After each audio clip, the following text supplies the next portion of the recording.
Et je suis un gros fan de comédie romantique. C'est des films que j'ai adoré regarder quand j'avais des petites peines de cœur.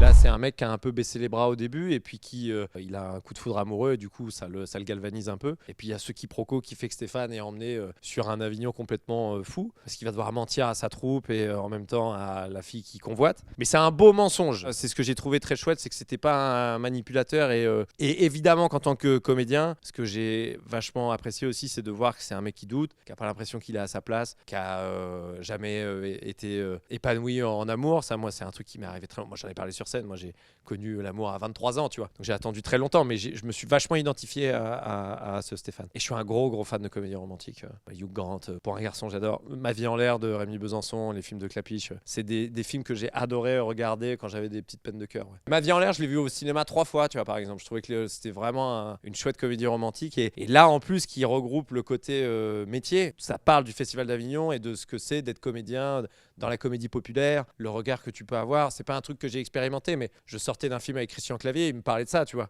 Comment ils étaient perçus à l'époque de la troupe du Splendide, qu'ils ont attendu des années et des années avant d'être conviés au César, d'avoir un César d'honneur. C'est marrant parce que les choses se mettent en place petit à petit et à l'arrivée, je me suis retrouvé à jouer ça, quoi.